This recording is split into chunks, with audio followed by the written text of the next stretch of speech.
Yeah, I'll react to that, sure. Okay. The Dutch Revolt. I'm going to assume this is around um, Spanish rule. But let's see. My name's Connor. Hello, guys. Preemptive like. Original link to the video. Top description. Below that, link to the Discord. Click on it. Send you right over there. Love to have you. Hi. I said hi. Let's learn. 63 in the 1563 in the Habsburg Netherlands, also known as the 17 Provinces, looks like this. Its ruler at this time was a man called Philippe II, the King of Spain, who also ruled all of these territories across Europe. The 17 provinces were very wealthy, and so in Philippe's previous war with France had been taxed heavily, much to the annoyance of everyone there. Something that caused greater conflict was Philippe's religious policy enacted by Cardinal Antoine Perrenot de Granvelle. Granvelle brought with him the Spanish Inquisition, who sought to crack down on the increase in Protestantism in the south. This particular branch of Protestantism was Calvinism, named after its French leader Jean Calvin, whose views had spread from Switzerland through France and into the southern provinces. Granvelle wasn't well liked by the nobility of the 17 provinces, who were used to being able to run their own affairs. After some religious conflicts broke out, a group of nobles demanded that he be removed, which Philippe agreed to. The religious issues persisted as Calvinism began to grow. Many nobles argued for religious tolerance because they themselves harboured Calvinist beliefs or simply felt that Many nobles argued for religious tolerance because they themselves harboured Calvinist beliefs or simply felt that it was the best way to ensure peace. The most notable of these nobles were William of Orange, also known as William the Silent, Le Moral, the Count of Egmont, and Philippe de Montmorency, the Count of Horn. In 1566, many nobles across the 17 provinces came together to agree on a petition which demanded a halt to the persecution of Calvinists for the governor of the Netherlands, Margaret of Parma. This petition was backed by Catholics and Protestants alike, since many felt that the persecutions would lead to rebellion and also that these matters were for local lords and not the King of Spain. Margaret agreed to temporarily halt the persecutions until she heard from King Philippe. This was supposed to secure peace, but instead it led to Calvinists openly worshipping outside of cities in what is called hedge preaching. This upset the Catholics, and so tensions rose, and it wasn't long before violence erupted. Many of these hedge preachers who travelled the countryside attempting to convert until she heard from King Philippe. This was supposed to secure peace, but instead it led to Calvinists openly worshipping outside of cities in what is called hedge preaching. This upset the Catholics, and so tensions rose, and it wasn't long before violence erupted. Many of these hedge preachers who travelled the countryside attempting to convert people and giving Protestant sermons denounced the use of images in the church as idolatry. In the south, many of those who listened to these sermons began to take action and started destroying images in churches, known as iconoclasm. This violence, known as the iconoclastic fury, spread north, and the resulting violence shattered any chance of a lasting peace, and Margaret decided to crush any dissenters. The division saw Egmont and Horn side with the king, whereas William stood against them. Restoring order was fairly easy for the well-trained Catholic forces, who were reinforced in 1567 by 10,000 men led by Fernando Alvarez de Toledo, the Duke of Alba. Alba established the Council of Troubles to men led by What, he had to pass through French territory, or? Fernando Alvarez de Toledo, the Duke of Alba. Alba established the Council of Troubles to restore order and punish those who had rebelled. He had Horn and Egmont arrested and executed for their earlier proposal of religious toleration, whereas William managed to flee to the Holy Roman Empire. In 1568, William started a campaign of armed resistance against the Spanish Religious toleration? Execute that man. rulers of the 17. In 1568, William started a campaign of armed resistance against the Spanish rulers of the 17 provinces, thus beginning the Dutch Revolt in the 80 Years' War. William's campaign was fairly unsuccessful, with few notable victories or losses on land. On sea, however, his revolt was much more successful. He made great use of privateers known as sea beggars, whom he tasked with raiding Spanish shipping in the ports along the coast. Alba, who was now the governor of the Netherlands, was not too concerned with William and much more with restoring Catholicism and increasing tax revenue for Spain. He did this by raising a new tax, the 10th penny, a 10% tax on all transactions, which upset literally everyone, particularly the merchant class. In France, their own Protestant rebels called Huguenots were gaining greater influence in the French court, and Alba was worried about an invasion. So the Holy Roman Empire is still around, so that's okay. He moved his army south, leaving some of the cities in the north completely undefended. The sea beggars, who had been kicked out of English ports by Elizabeth I in early 1572, took the ports of Brill and Vlissingen, which led to many of the towns in the province of Holland declaring themselves for the rebels. The notable exception was Amsterdam, which remained loyal to the Spanish crown and the Catholic Church. The province of Zeeland also sided with the rebels, whom were now centred at the city of Dordrecht. It was here the rebels met and declared William both stadtholder of Holland and the leader of the rebellion. Alba counterattacked in late 1572, and it was after his troops retook the city of Naarden here that they slaughtered its entire population. The Spanish were successful early on, but their advance slowed, and in 1573 Alba was replaced by Louis the Requesens. Spain's primary issue here was money, specifically the lack of it. Spain had recently declared bankruptcy, and so Requesens couldn't fund his troops, and so they mutinied, sacking the town of Antwerp in what is known as the Spanish Fury. This turned pretty much everyone, Catholic and Protestant, against the Spanish army. Requesens died in 1576, achieving little, and Spanish troops were still rioting up and down the country. The Spanish soldiers currently setting fire to everything made everyone in the 17 provinces nervous, and so they came to a compromise. This compromise, called the Pacification of Ghent, created a defensive alliance against the rioting Spanish soldiers, but was not a call for independence from Spain. The next year, William of Orange returned to the Netherlands and was welcomed as a hero. He wasn't the only one who had made their way to the 17 provinces though. John of Austria, Requesens' replacement as governor, was now there too. John, of Battle of Lepanto fame, took the Austria welcomed as a hero. He wasn't the... What is this? The tributaries of what river? Danube? Or what river goes like right here? The only one who had made their way to the 17 provinces though. John of Austria, Requesens' replacement as governor, was now there too. John, of Battle of Lepanto fame, took the liberty of dying the next year and was succeeded as governor by Alejandro Farnesio. The unity built by the Pacification of Ghent was starting to break down since there was less unruly Spanish troops and religious tensions were rising again. Amsterdam had a breakdown since there was less unruly... Consubstantiation? Consubstantiation for life? Spanish troops and religious tensions were rising again. Amsterdam had up until this point remained firmly Catholic, but its ruling council was overthrown by Calvinists in 1578. Across many of the northern provinces, the rights of Catholics were being whittled away and Calvinists were seizing any opportunity they could to secure religious change. By 1579 the Concord had essentially broken down and...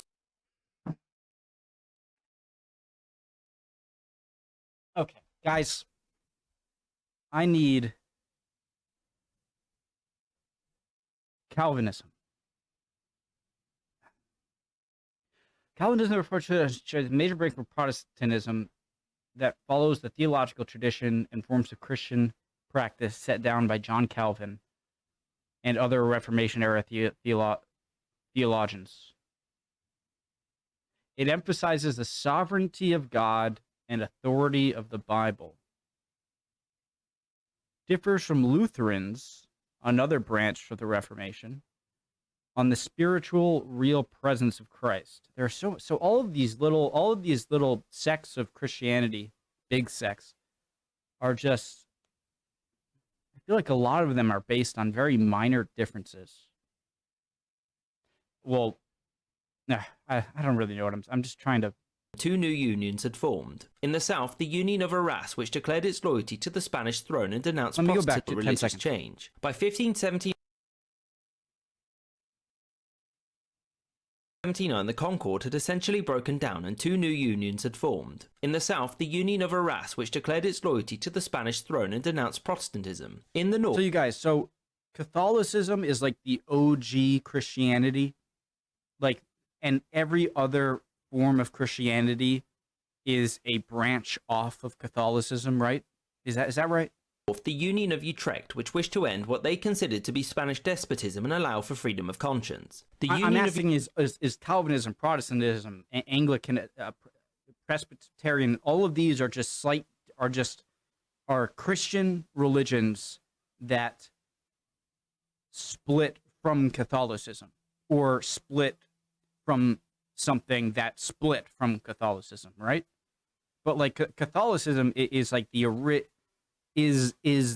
Christianity, and these are all just kind of set, right? Utrecht, also known as the United Provinces, whose capital was Antwerp, acted as a single entity, pooling its resources and creating a common army. William had also appealed to the English for help and had received John Norris and a small English army to aid them. Norris wasn't particularly successful, but he did take the city of Mechlin, which he promptly sacked in what is known as the English Fury. In 1581, at The Hague, the Plakat van Verlatingen, or the Act of Abjuration, was signed, which declared the United Provinces free and independent states, and Philippe II deposed as king. William then invited Francis, the Duke of Anjou, the brother and heir of the French king and a Catholic, to become sovereign of the Netherlands. Most of the provinces basically ignored him because he had no real power, and some refused to acknowledge him at all, like Antwerp. Anjou attempted to take Antwerp by deceit in 1583, but his men were massacred in what is known as the French Fury, and so he fled to France. This wasn't ideal for William, but things would get better for him the next year, and by better I mean worse, because he was assassinated by gunshot. How modern. So over the previous few years the war had turned in Spain's favour because Farnesio, who became the Duke of Parma in 1585, was a talented general. By 1584 he had recaptured this territory, and the next year he captured the United Provinces' capital of Antwerp, and in the wake of this 100,000 Calvinists fled to the north.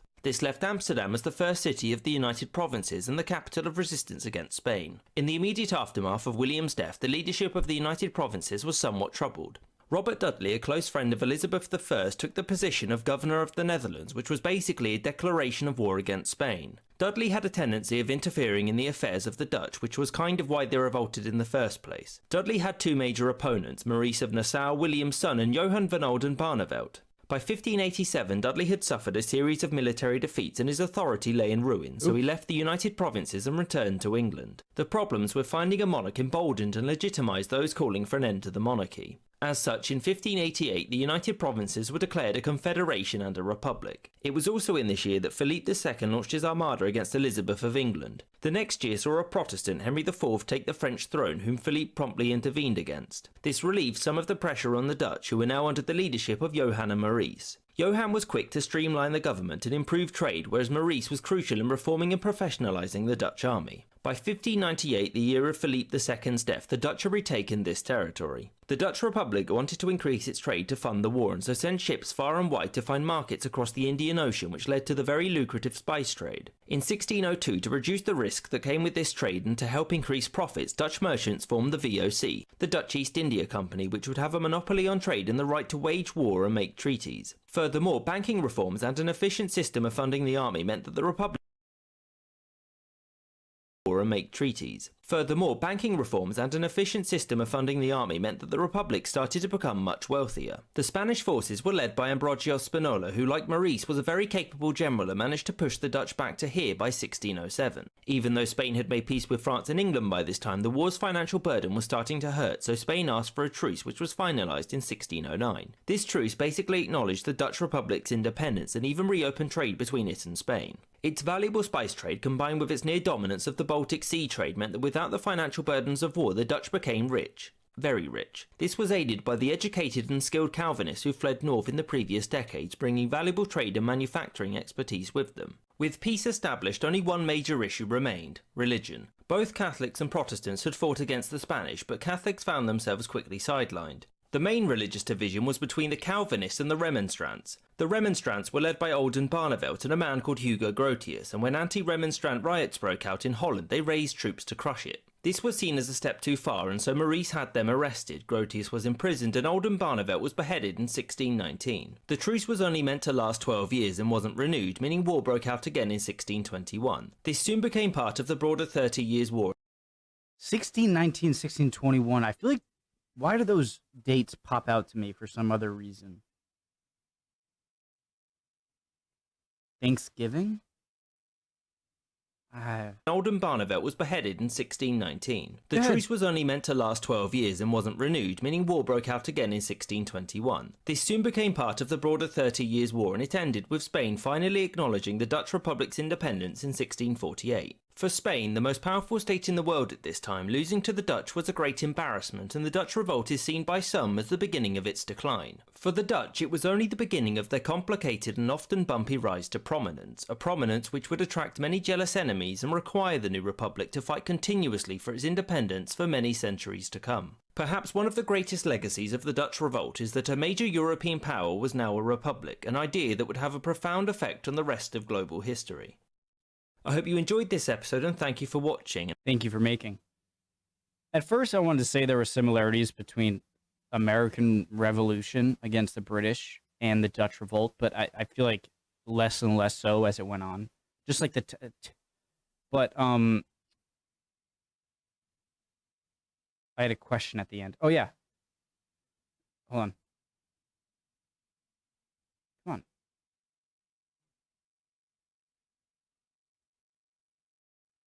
What the heck? Oh yeah, here we go. So the Holy Roman Empire is still a big thing in this area right here. And they have a connection, right, to the Spanish Empire, and so the Holy Roman Empire, did they just allow any Spanish troops to pass through? Holy Roman Empire is strange. If anyone says it, it's not Holy or Roman Empire. I've heard that a trillion times. Cool video. I love learning about European history, Dutch history, and I like to go into other countries as well. That Swedish versus Denmark, Dutch is the Netherlands. Danish language was funny for me. It was a video I reacted to like 2 days ago. All right, guys. Hope you're doing well. You Dutchies? Is that a bad term? Anyone watching, hope you guys are doing well. If not, chin up. Emotions are fickle. Love you guys. See you next time. Bye.